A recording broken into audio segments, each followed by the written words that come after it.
passar, por favor, para o... Obrigado. Para o Pedro Cristófoli, que é professor da Universidade Federal da Fronteira Sul, agrônomo, especialista em cooperativismo, mestre em administração pela Federal do Paraná e doutor em desenvolvimento sustentável pela Universidade de Brasília. Então, por favor, tentar... Deixa eu passar aqui caiu. Vai colocando?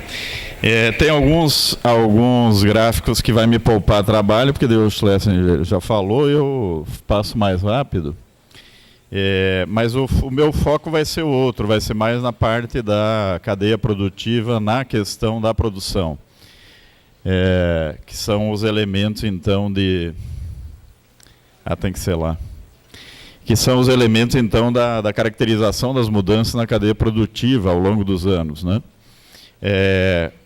Então, o primeiro elemento que a gente vai comentar é a respeito da... nós vamos procurar falar das três cadeias, né, principais, que são das carnes, que seriam a carne de aves, a carne bovina e a carne suína, né? Os três têm um peso... Isso. Pode passar já para o próximo. Talvez tenha que reduzir o... Se reduzir o...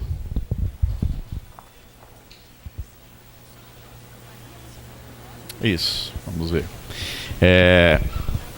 Bom, pode passar. Aqui vou ter... Então, aqui esse elemento talvez importante, a gente vê na produção brasileira, dado bem confiável do Departamento da Agricultura dos Estados Unidos, no Brasil, então, a gente tem, na produção total, 50% da produção é de frango, 35% de carne bovina e 36%, né, e 13,5% de carne suína. Então, essa é a composição básica da produção agrícola em termos de volume, né, no Brasil. Dados de 2016. Adiante. Então, aqui é os mesmos dados que foram apresentados antes, só no outro formato, né, também se pode passar, então o Schlesinger já falou. Aqui é o peso, também em parte apareceu. Foi falado já das aves, né? Da produção total, 30%, então 1/3 exportado. No caso dos bovinos, o número está, até eu não consigo ler daqui, imagina vocês dali, quase 20% que é exportado, né? Então, da produção total, 19%, menos de 20% é exportado, e no caso dos suínos, 18%. Então, veja que ainda que são cadeias importantes internacionalizadas, elas têm o peso maior é consumo nacional, né, de todas elas. Adiante. Como é que surge, então? Bom, eu falei isso só para contextualizar, isso é hoje, né? Então, como chegou esse processo rapidamente, óbvio, nós temos 25 minutos para falar de todos os pontos. Então, assim, a produção brasileira de carnes era, com exceção da bovinocultura, que ela também tem um peso político, histórico, né, na construção do nosso país e na dominação toda que tem no nosso país, mas ela teve uma construção relativamente não focada em qualidade e quantidade, pelo menos até a Segunda Guerra Mundial, né? Era uma produção extensiva, de baixa tecnificação, poderia dizer. O foco era absolutamente diverso do que é hoje, né? A dinâmica de mercados, até pela não integração nacional, a dificuldade de acesso às diversas regiões do Brasil. Então, fazia com que o mercado de carnes, o mercado da produção animal era bastante diferente. No caso da produção de suínos, por exemplo, o foco era na produção do porco tipo banha, né?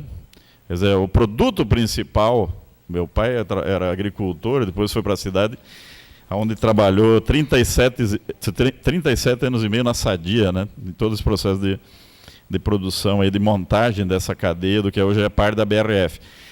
Ele conta que não existia mercado para carne, só existia mercado para banha, se produzia porco para vender banha, ponto. Não vendia-se carne, né? Na infância dele era essa a realidade, não tinha isso, vender carne, se vendia banha. Em alguns casos, como não tinha refrigeração, se tinha as latas de banha com carne, etc., que se fazia também mercado. Mas era outro mercado, era outra dinâmica, era outro objetivo.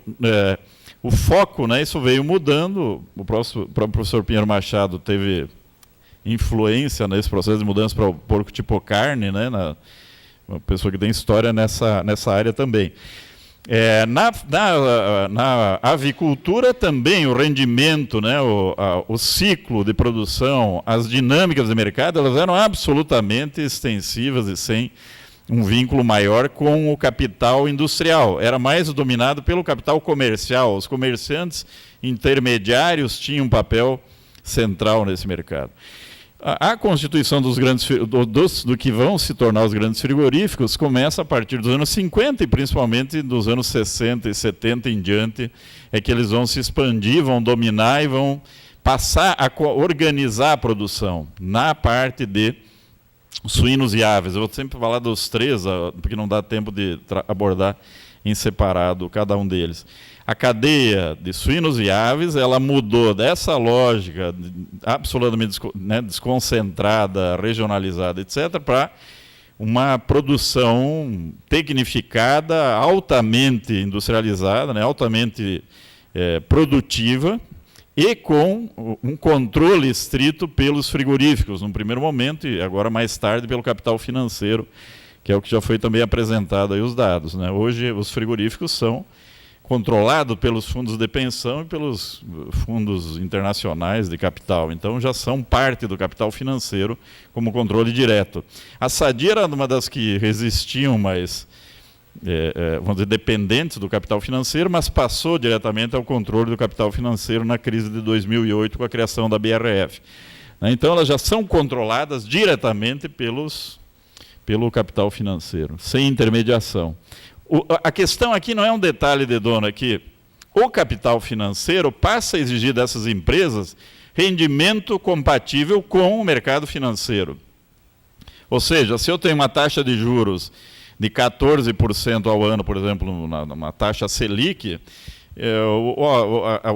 o investimento do capital financeiro por exemplo, na BRF, vai exigir rendimento superior a isso, porque senão ela bota no capital na compra de títulos do governo, outros tipos de investimento parecidos, e lucra sem risco algum, né, um valor superior. Então, obviamente, elas vão exigir patamares de rendimento do capital financeiro.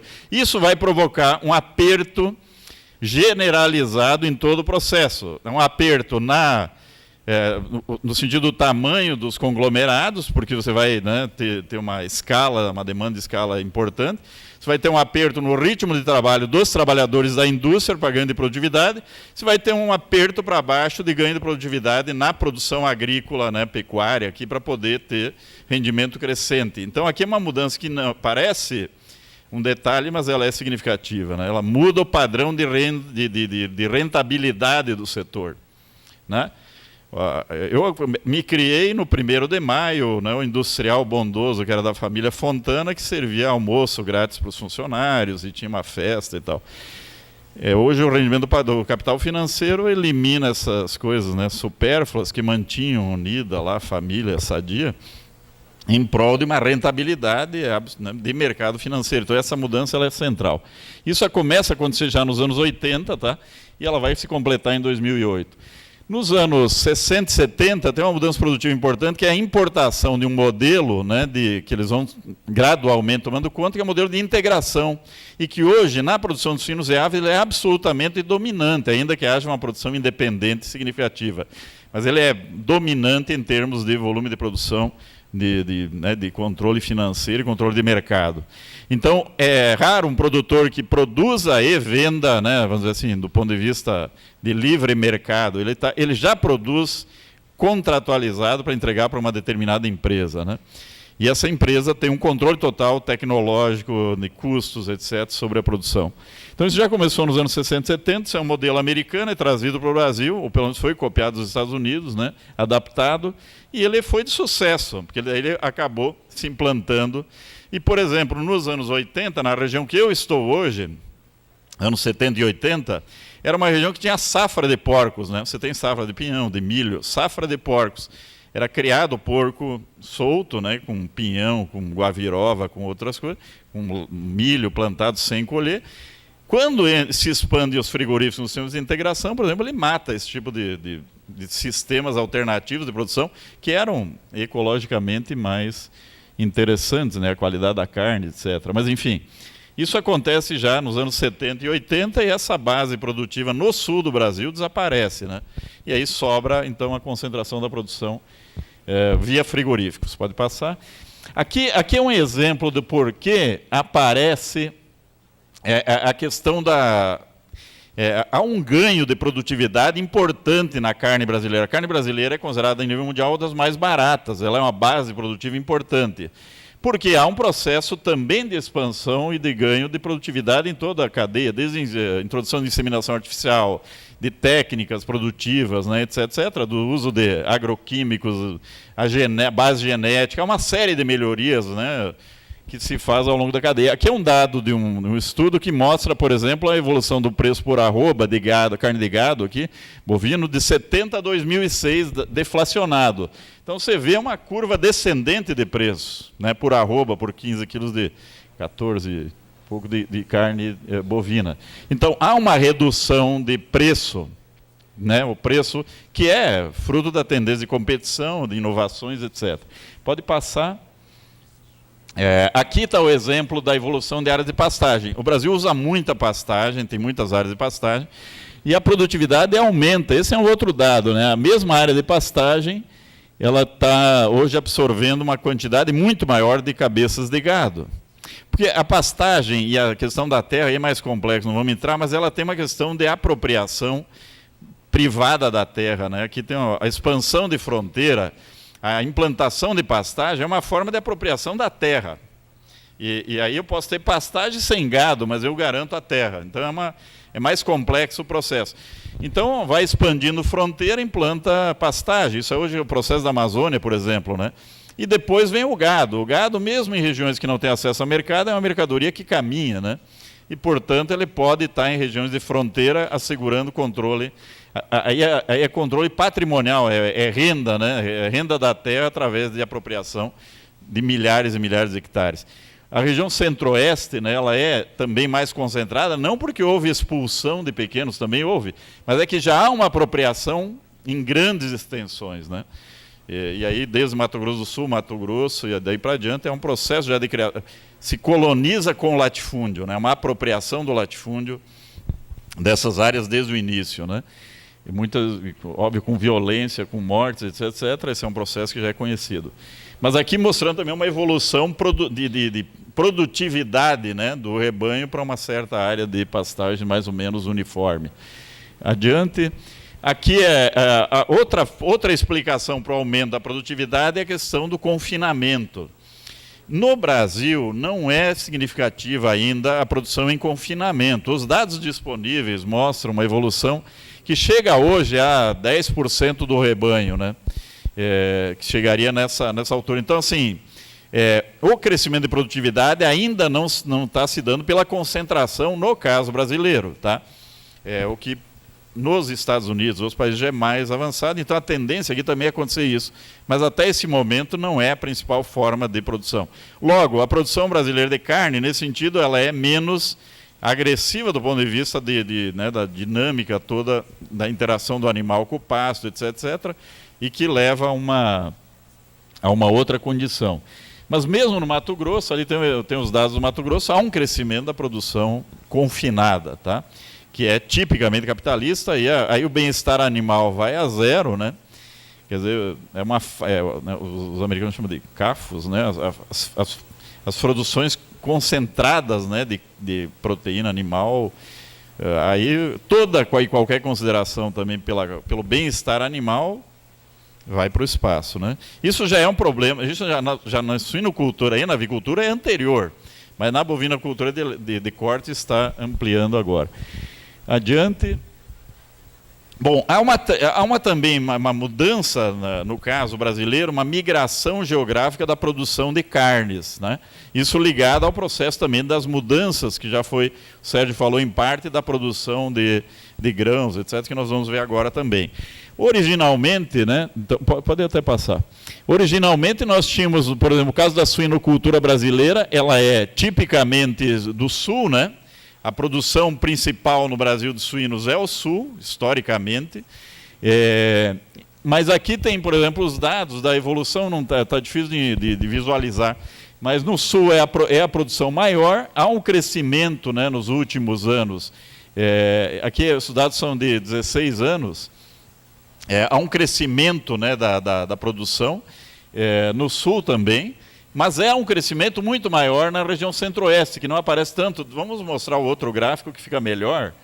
Aqui, por exemplo, é um dado. O azul é a região tradicional da suinocultura, que pega principalmente a região sul, né, e Mato Grosso do Sul, e uma parte sul de Goiás. Essa é a região tradicional no Brasil, já de décadas, da produção suinícola. A região, as partes em vermelho, é onde há uma retração na produção de suínos no período 95 a 2011, período relativamente recente. Então, há no sul uma retração de produção de suínos em algumas regiões, e há outras regiões no Brasil que estão em expansão. Então, se nós vermos, principalmente no Mato Grosso, se abriu toda uma frente hoje de expansão de suinocultura. Tá?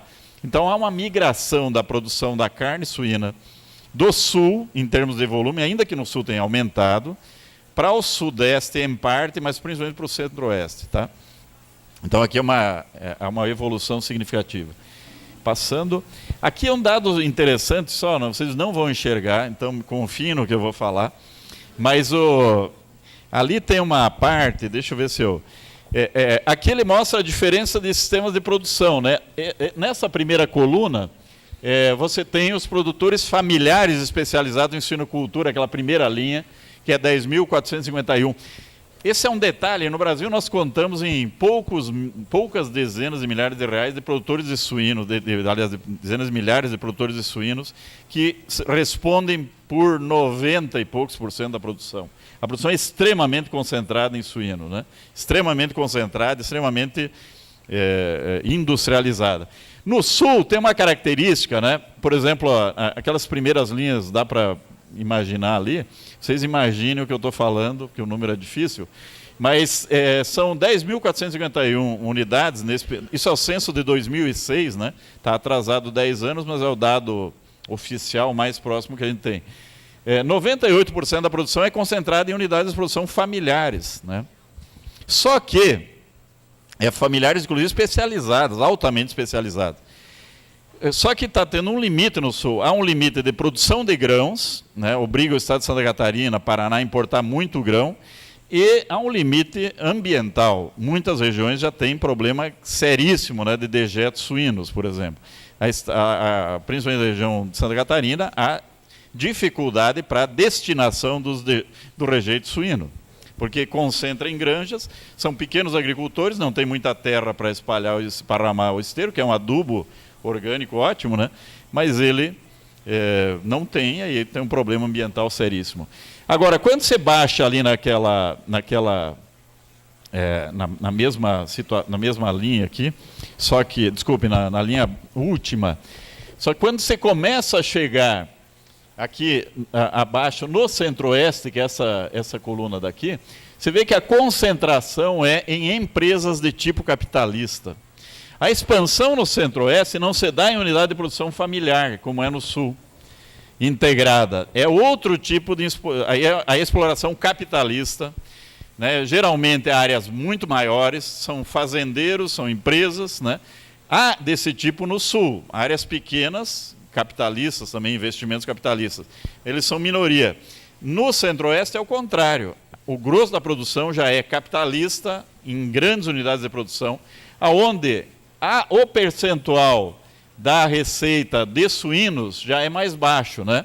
Então, se nós vermos aqui, ó, nessa última linha, os suínos, mesmo sendo unidades grandes, eles representam menos da metade da receita dessas unidades de produção. Ou seja, é uma produção capitalista diversificada, possivelmente grãos, grandes unidades. Então, há uma mudança do padrão produtivo quando migra de uma região para outra. Tá? Isso vai provocar alterações também nos sistemas produtivos. Aqui é o caso dos bovinos, também a mesma coisa, né? Então, olha, há uma migração centro-oeste e norte, né? Já foi apresentado.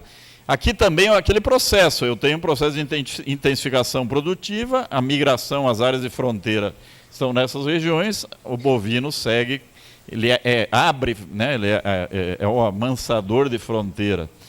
E aí tu vai um processo de apropriação dessas áreas pelos latifundiários, pelo capital, como uma forma de valorização fundiária, principalmente, né?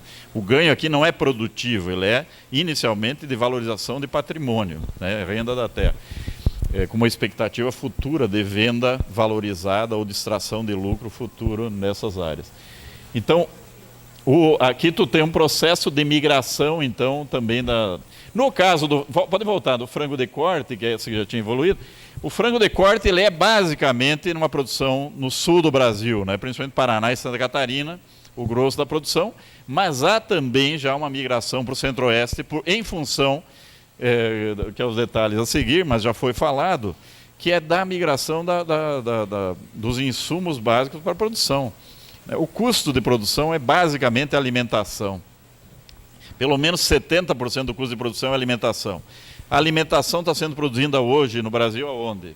No centro-oeste, né? Está migrando Mato Grosso do Sul, Mato Grosso subindo, né? O Cerrado, já foi comentado. Ora, o fator, né, de logística, de trazer aquele milho para o sul, para depois... Então se leva, né? Eu sou natural de Concórdia, onde é a terra da Sadia, né, e tal. Os caminhões da Sadia, olha como é legal isso. Isso aí é caminhões de transporte de frango de Concórdia, Santa Catarina, no sul. Eles iam de caminhão frigorificado com frango até Manaus. Olha o que é isso, né, de eficiência energética, etc, etc.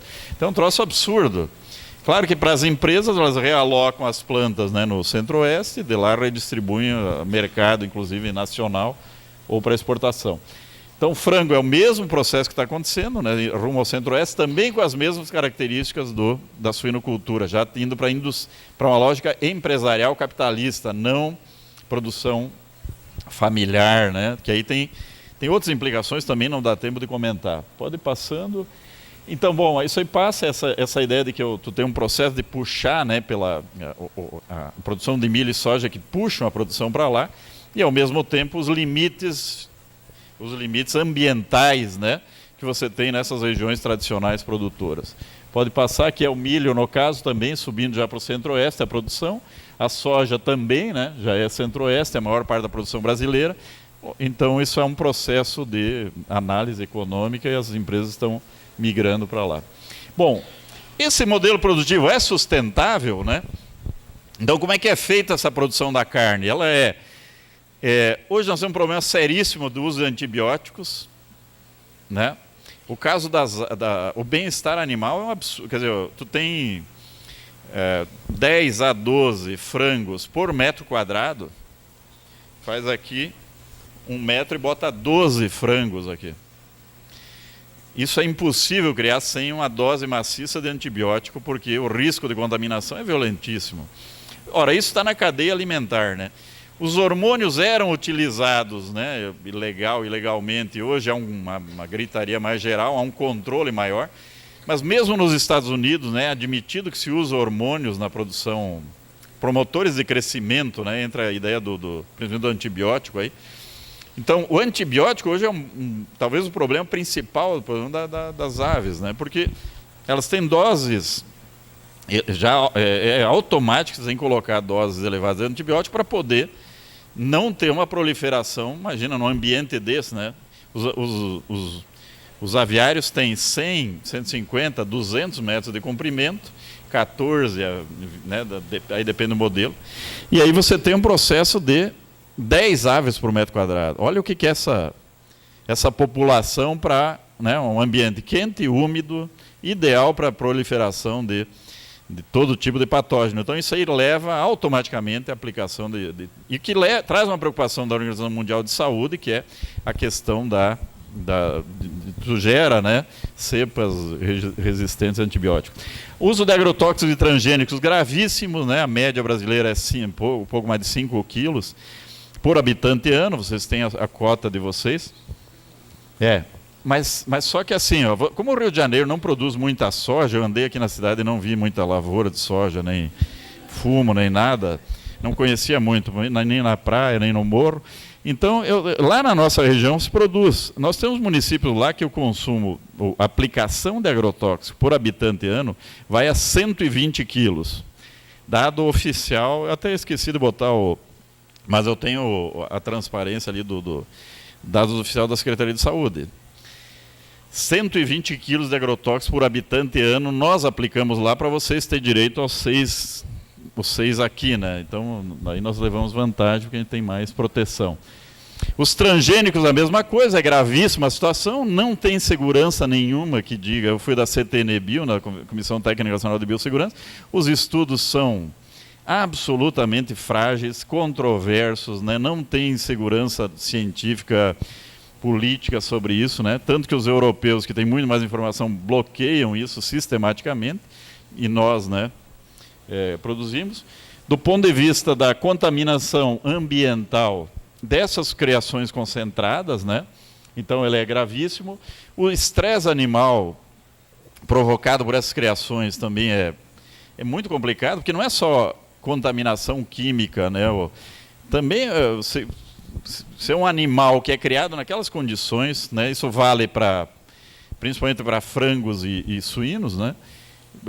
A questão de toxinas orgânicas, etc.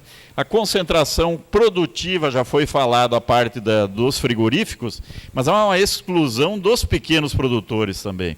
E aí tem um fator que tem que discutir, não sei se vai ter, talvez à tarde, que era a questão da concentração dos grandes frigoríficos. E aí entra a questão dos fiscais.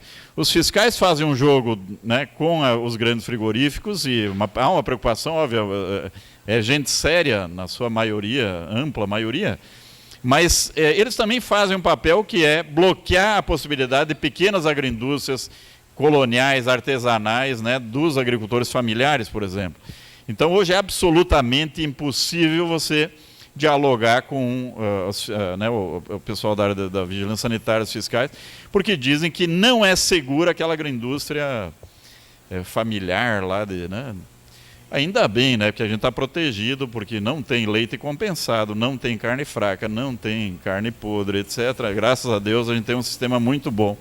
E ainda bem que não, né, eles proíbem as agroindústrias familiares, porque seria um inferno daí, né? A gente comer carne podre, leite podre, etc., contaminado com transgênico, agrotóxico e tal. Então, veja, é um sistema altamente ineficiente, mas que concentra. Se usa um argumento que nós estávamos até comentando, não pode duvidar da seriedade das pessoas, né, pelo menos da maioria delas, mas isso acaba resultando numa concentração também de... Bom, eu acho que aí tinha só mais alguns elementos, mas para o debate coloca, que seria talvez a saída, né, para isso tudo. Já deu o tempo. Só deixar então esses elementos para vocês depois poderem dialogar talvez com a mesa.